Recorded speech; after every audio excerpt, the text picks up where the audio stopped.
Assalamualaikum warahmatullahi wabarakatuh. Kali ini mau bahas soal kecanggihan kamera penilang elektronik ya. Kamera yang bisa merekam secara otomatis pelanggaran aturan lalu lintas. Tapi sebelum itu penulis mau nyebut dulu nih soal oli dulu. Oli Mesran SAE 40 yang sekarang penulis pakai. Ini kondisi jam 1 siang. Panas, tapi panasnya kehalang sama uh, invisible cloud ya. Jadi awan langitnya warna putih sekarang. Panas sih gak panas. Ya panas sih terik gini. Cuma ya gak sepanas biasanya. Ini terasa dingin sih penulis. Walau nggak pakai sarung tangan. Jam 1 suara mesin terasa halus ya. Ini sudah di 285 km. Suara mesin masih halus. Ini bensinnya campuran antara V-Power dan Pertamax. Ada campuran engine Honda engine cleanernya juga. Terus sama tadi malam penulis nambahi itu sado revitalizan ya, nggak semua ya, nanti penulis posting sendiri videonya. Terus ada margarinnya juga, jadi penulis nyoba melarutkan sado revitalizan pakai margarin tapi gagal ya. Jadi sado revitalizannya tetap mengendap, nggak jadi larut, tetap mengendap ya, mungkin sifatnya kayak gitu ya. Penulis sekarang bukan eco riding tapi membatasi kecepatan, karena ya itu pakai bensin yang ada sadonya ini. Penulis pikir kalau ingin efeknya lebih kuat ya harus membatasi kecepatan, membatasi RPM.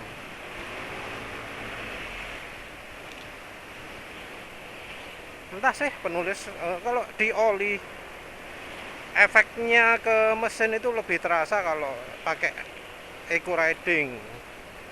Kalau dicampur bensin penulis nggak tahu ya enaknya tetap eco riding atau enggak. Enggak senengnya eco riding itu suara drrrr gitu. Yang jelas yang Mesran SAE 40 masih lumayan bagus lah ya.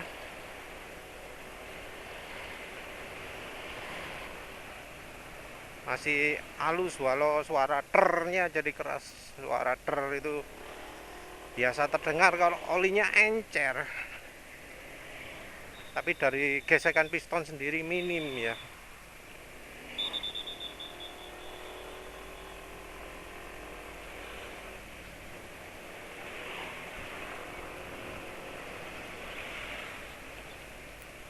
Nah, penulis kali ini ingin bahas kecanggihan kamera tilang otomatis. Jadi penulis pikir tilang otomatis itu ada operatornya ya. Jadi kalau ada yang melanggar itu orangnya screen capture. Enggak ya, ternyata enggak. Jadi pelanggaran itu bisa terekam secara otomatis, nggak usah pakai intervensi manusia sendiri, nanti otomatis kecatat ke sistem. Orang nggak perlu ngawasi 24 jam, nggak perlu monitor, nggak perlu diapa-apakan, sistemnya yang menentukan orang itu melanggar atau enggak. Tapi ya karena yang ngawasi orang jadi nggak fleksibel, jadi karena nggak diawasi orang, yang menentukan itu AI, Yang menentukan itu algoritma, jadinya ya nggak fleksibel. Contohnya ada orang ya, mobil mencoba menghindari kendaraan depan sehingga harus pindah jalur. Nah itu kena hukum.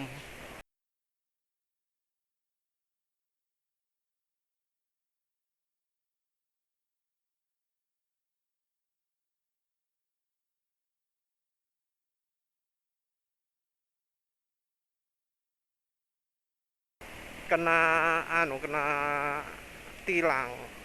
Nggak fleksibel, terus nggak peduli sampean menghindari kendaraan lain. Kalau polisi sendiri ya tahu misalnya, oh ada kendaraan ya menghalangi sehingga yang lewat itu harus melanggar, itu biasanya dimaafkan karena tahu kondisinya memaksa, nggak mungkin nggak melanggar. Nah kalau AI, kalau pakai algoritma, misalnya gini, ini kan garis lurus, terus mobil depan ini mogok gitu, penulis nyalip, penulis motong garis tidak terputus ini, ya kena penulis, bakal kena denda, kena tilang. Itu nggak fleksibelnya sistem yang pakai AI.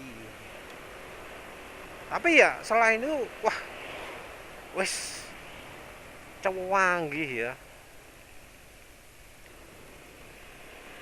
canggih banget.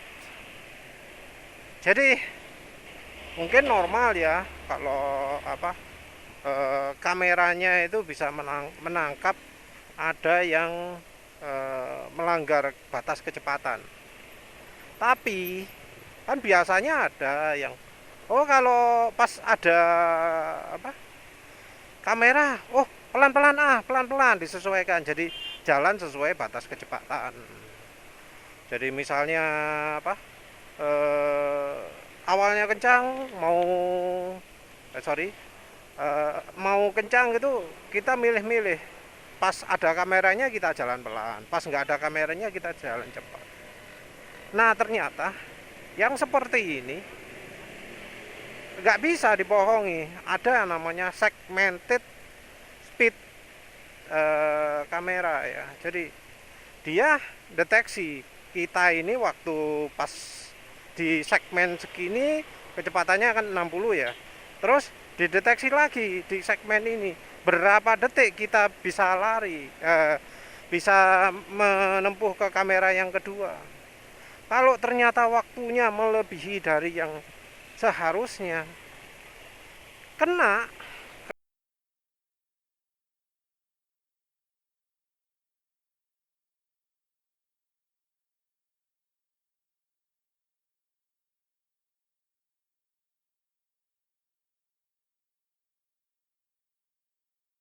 Kena tangkap ceres ini di kecepatannya memang 60, tapi dia menuju segmen ini terlalu cepat. Harusnya kalau kecepatan 60 enggak secepat ini waktunya. Nah itu kena tangkap juga. Jadi wes nggak perlu operator, wes nggak perlu mikir apa-apa, bisa tahu. Terus yang kedua adalah kalau deteksi orang ngerokok, orang pakai HP, orang nggak pakai sabuk pengaman, itu ternyata bisa langsung ya,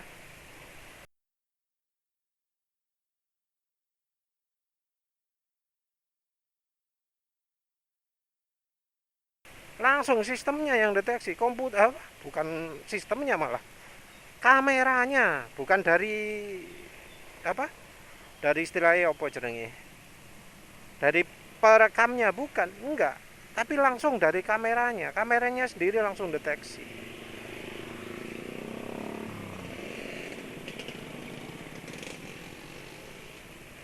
Jadi dari kamera itu langsung dijepret gitu ya, langsung kelihatan mobil ini jenis ini, warnanya ini, jadi sampai jenis loh ya, jenis, ini berarti mobil ini mereknya, ini berarti merek ini mobilnya, nomor polisi jelas. pasti dicatat. Nah, nomor polisi ini sesuatu yang khusus juga, karena kan kalau kita ngerekam pakai HP misalnya ya,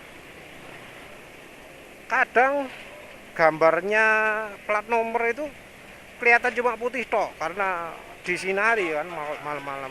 Nah, ternyata kalau kamera khusus untuk itu, mau siang mau malam, kondisi cahayanya bisa optimal terus. Apalagi kalau dibantu oleh cahaya di atas ya, cahaya sinar khususnya, sinar sorotnya,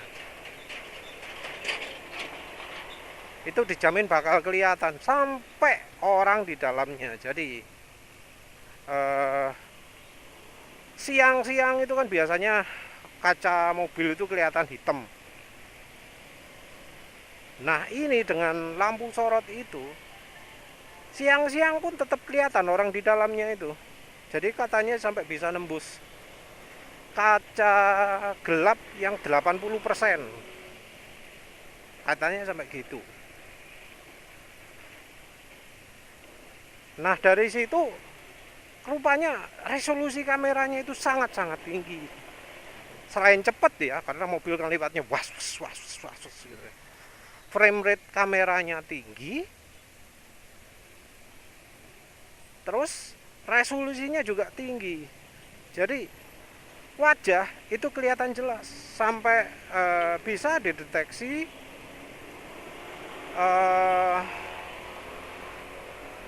anunya juga, wajahnya juga, dia pakai topeng atau enggak, usianya muda atau tua, laki atau perempuan, pakai topi atau apa, pakai kacamata atau enggak.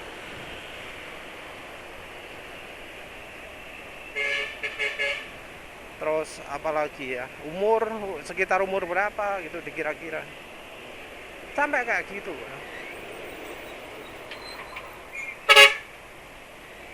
Nah, terus pelanggarannya, dia ngerokok atau enggak, dia pegang HP atau enggak, dia pakai sabuk pengaman atau enggak. Jadi langsung kameranya itu bisa deteksi, nggak usah apa, oh ada orang yang ngawasi, oh ini ngelanggar, ini enggak, langsung otomatis. Penulis dulu nyangka ya kalau tilang elektronik itu pasti ada orangnya yang ngawasi, ternyata enggak ya. Dari kameranya sendiri sudah otomatis bisa.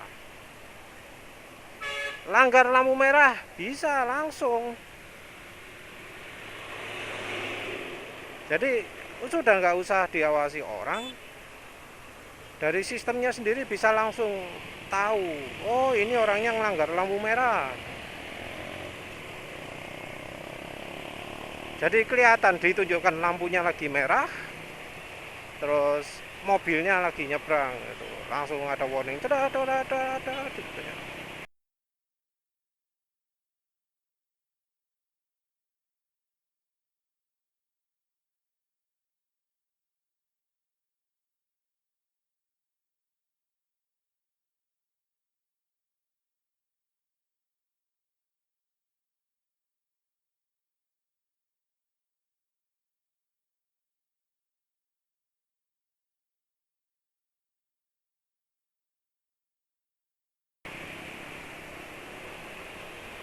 Dan nggak cuma lampu merah toh. Jadi sistem deteksinya itu deteksi lampu ya, itu sudah nggak harus terhubung dengan sistem lampu merahnya, tapi dari kameranya deteksi lampunya sekarang dalam posisi apa. Jadi dia pakai deteksi modelnya, bukan pakai sinkronisasi. Oh ini nggak harus dari sistemnya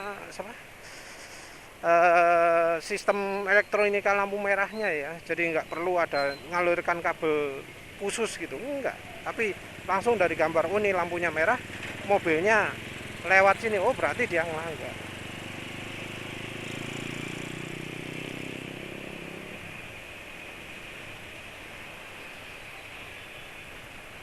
Terus apa lagi ya,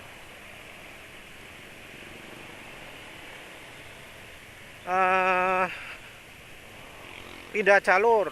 Jadi mobil yang aslinya lurus tapi terus ternyata dia belok, jadi kan di tanda lampu merah itu ada ini untuk yang lurus, ini untuk yang belok kanan gitu ya. Nah kalau ternyata dia lajurnya itu sebenarnya untuk lurus terus kemudian dia belok kanan, iya itu kena juga.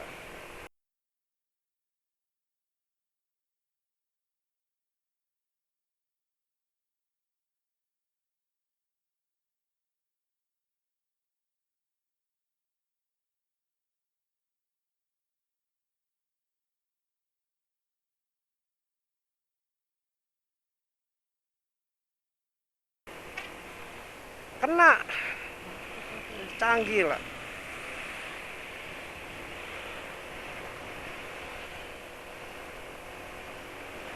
Jadi wes otomatis banget lah.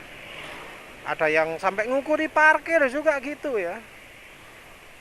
Oh ini kamera apa mobilnya parkir terlalu lama. Ini harusnya nggak boleh berhenti di sini kok berhenti. Itu ketahuan juga.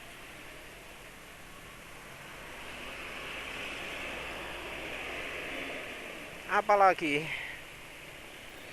oh iya, buang barang sembarangan itu bisa kelihatan. Ada detektornya. Oh ini orangnya ini buang ada barang yang jatuh dari mobilnya. Itu kelihatan.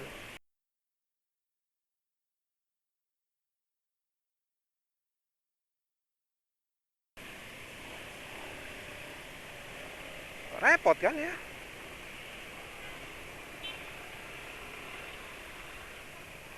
Namanya littering detection ya.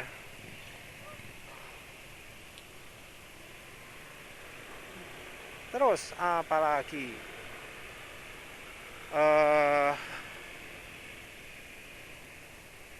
ngitung kendaraan itu sesuatu yang normal. Bisa juga membedakan ada orang di jalan.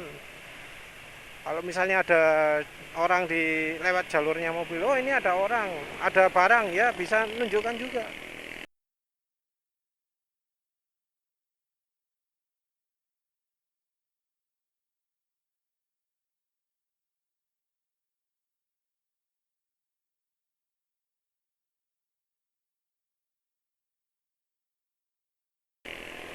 Ini tentu hubungannya dengan yang berikutnya ya, yang apa sistem navigasi otomatis itu ya. Jadi kamera ini akan membantu kendaraan yang apa lewat dengan memberitahukan informasi, oh jalan ini ada hambatannya, oh jalan ini ada orang di tengah-tengah, ada apa gitu. Itu bisa. Apalagi eh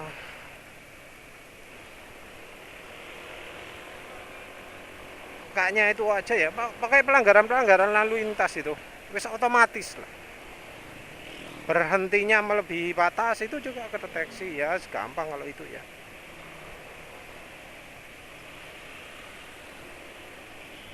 Terus dan apa dari pengembangan ini, sistem ini karena bisa lihat wajah orang juga yang sampai bisa mendeteksi juga, dia akan bisa eh, tahu ya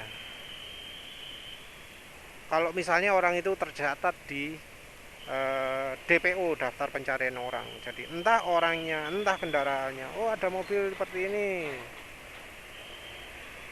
maka dia bisa langsung tahu. Nggak perlu ada intervensi lagi. Misalnya mobilnya dicari gitu ya,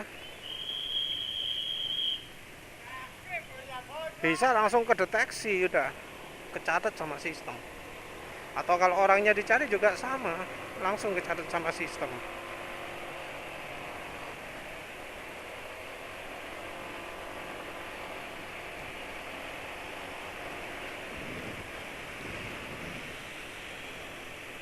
Dan kayaknya kalau di Cina ini sampai terintegrasi, karena pernah ya eh, ada simulasi orang itu disuruh jalan seenaknya dari AI-nya, artificial intelligence itu. Dia bisa nangkep begitu ada orang jalan ya, terus wajahnya itu terdeteksi, langsung ketahuan. Ada simulasi katanya sampai berapa menit gitu sudah ketahuan. Jadi kamera ya, kamera untuk menunjukkan betapa canggihnya kamera pengenal ini ya. Kamera ini bisa sampai jadi mesin absensi. Jadi orang lewat itu dilihat wajahnya. Ya kalau yang ini keterbatasan ya. Kalau bisa tanpa masker.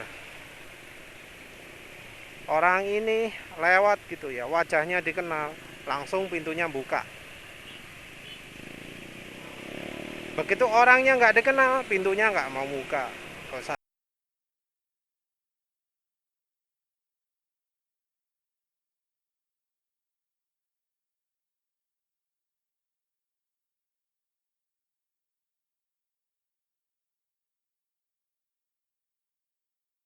Tadi penulis ngomong mesin absen ya, orangnya dikenal gitu ya, gitu langsung absen. Jadi ada sistem yang absen atau pengenal gerbang masuk ya. Jadi dari wajah tercatat itu bisa langsung tahu, oh ini orangnya orang kita, boleh masuk. Dan barangnya kecil katanya, segini atau gimana. Itu database-nya bisa nyampe nyimpen 1.500 wajah ya orang. Ada juga sampai 50.000, ada yang lebih lagi. Kalau untuk level negara mungkin ya ada ya sampai 100 juta orang gitu, nyimpan 100 juta wajah. Mungkin bisa ya.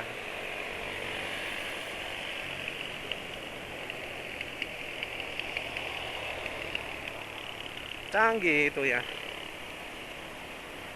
Ngitung cuma orang juga bisa. Jadi kan kadang ada yang pengen ngitung jumlah orang masuk ke supermarketnya atau gimana, ke tokonya gitu. Disorotkan dari atas, dilihatkan ke orangnya. Dia bisa ngitung.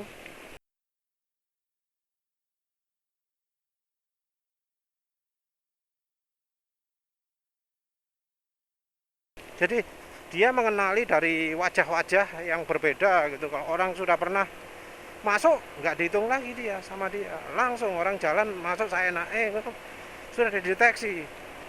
Oh ini 1, 2, 3, 4, 5, 6, 7 gitu. Jadi seperti itu sudah kecanggihan kameranya.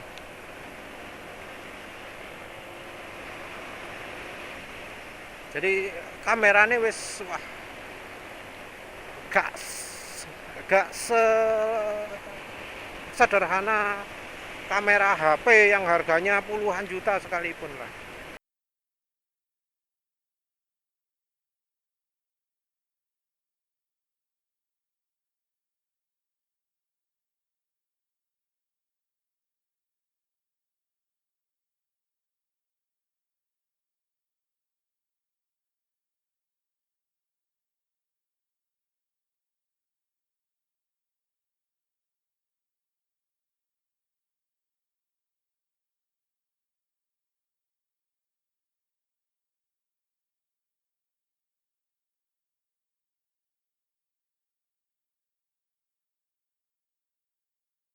Lebih canggih dari itu. Dan rencananya biayanya dulu. Katanya ya karena kamera canggih seperti itu maka biayanya mahal. Termasuk sama sistemnya juga. Katanya satu lampu merah itu bisa sampai 1,5 juta. Setengah, kok juta itu murah. Miliar, sorry, 1,5 miliar rupiah. Untuk satu perempatan, mungkin satu perempatan lebih dari satu kamera ya. Sistem terintegrasi lah ya.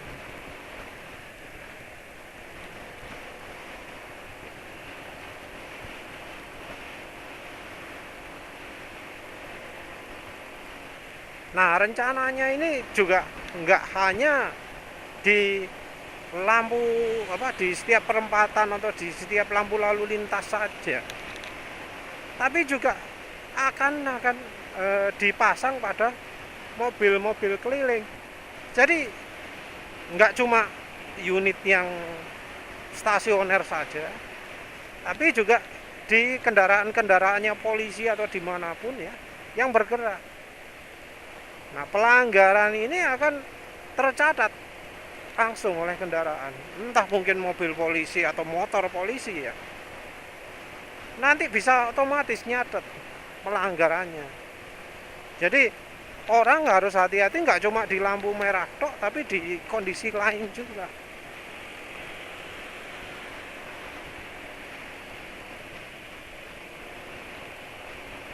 Nah ini ya yang apa yang harus diperhatikan. Ini barangkali orang mikir paling cuma di jalan tol tok, paling cuma di lampu merah perkotaan tok, kalau daerah pelosok-pelosok enggak. Nah kalau dipasang di unit ya, di bagian mobil yang barangkali bakal disamarkan juga, jadi mungkin dipasang di mobil biasa atau apa, kan orang jadi lengah, jadi nggak tahu. Barangkali dipasang di luar kota gitu, pas di daerah yang garisnya lurus, mau ada yang melanggar jadi langsung kelihatan. Ada yang nggak pakai helm langsung kelihatan. Oh ya, sensornya ini bisa deteksi orang yang nggak pakai helm atau orang yang boncengan bertiga loh.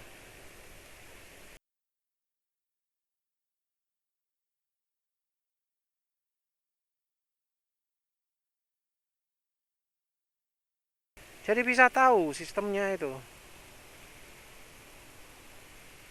Hebat sistemnya itu. Jadi wis otomatis bisa bedakan antara sepeda dan sepeda motor, antara sepeda motor dan mobil. Orang naik sepeda motor nggak pakai helm bisa tahu.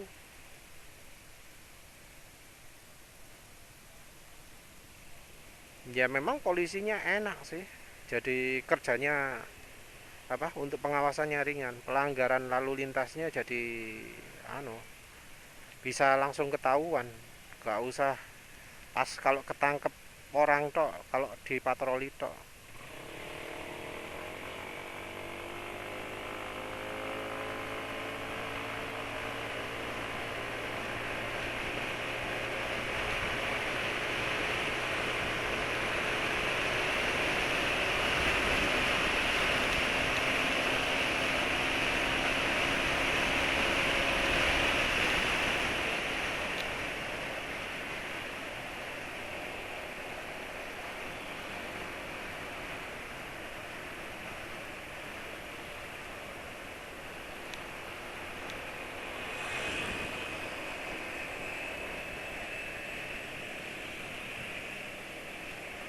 Nah rupanya itu yang barengan dari lampu merah ya.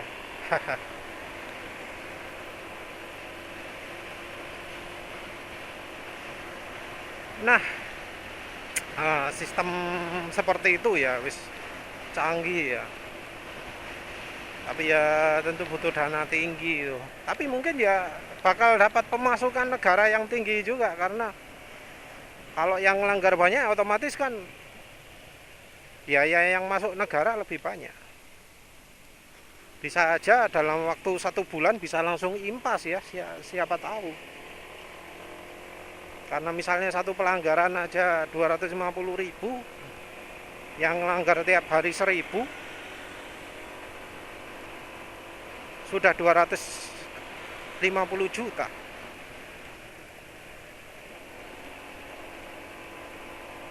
Belum sampai seminggu wes impas.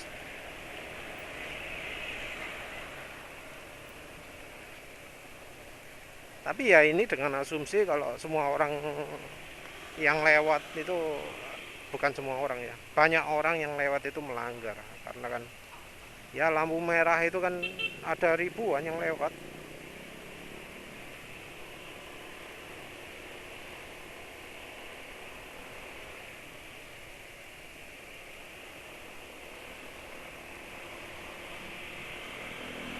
Ya menarik lah ya.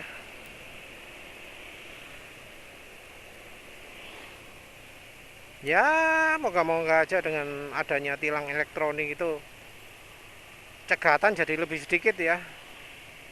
Ini kenapa gitu kok ini dilakukan sambil jalan.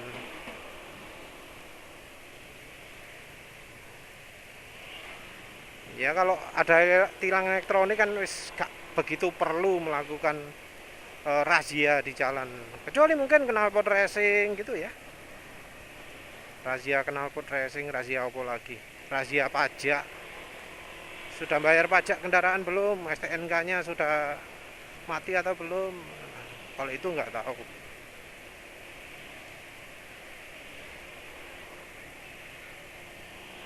Ya baik yang merasa oh nggak tahu ngelanggar, atau yang biasanya memang melanggar, ya hati-hatilah ya. Jadi e-tilang ini uh, sudah sangat canggih sistemnya. Mungkin yang sekarang nomor polisinya masih plat hitam ya, merasa enteng ya, jangan ngeremehkan dulu ya, karena plat nomor hitam pun bisa ditangkap nomornya, kecuali kalau nomornya sudah apa ya, dikacaukan gitu ya, beda lagi lah.